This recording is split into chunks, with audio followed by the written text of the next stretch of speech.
All of the basic settings of the restaurants have been have been set up. So what we can do now is to actually create a staff to access the systems. So we can press management, go to outlet management, and assign a position management. We can add a new position through this green button. Next, we can enter the manager position. So this is where we can actually select all the permissions of the managers. So there are a lot of permission that the manager can do. So actually we can select all and click submit. So once all of this has been created, the managers, the waiters, we can proceed to add staff into the positions. So let us add a staff. Press this green button and we can add a new staff. This is the staff creation page. So there will be the email, the first name, the username, and the passwords, and along with the privileges and permissions. So let us add a Daniel manager first.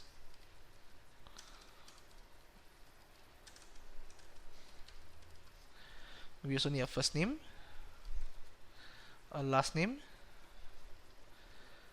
a username, which can be Daniel manager, a new password, and confirm the password. So now we have to select the positions that will be added to this staff, which can be the manager. Note that there's also this additional permission. The permissions here will override any setting that has been set in the positions. So let's add one position here. So you can see the various permissions that's available, like view position, update position, delete staff. So let's say delete staff.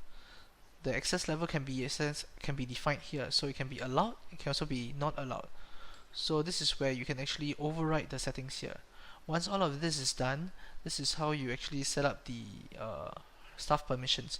For the staff to actually log in, they will need to use the username, which is Daniel manager, and the password, which is the created password, instead of the admin account here.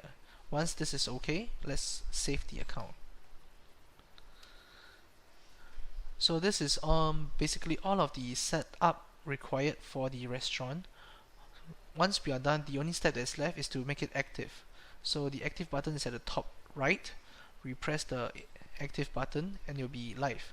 So we can view the status of the restaurant in the apps.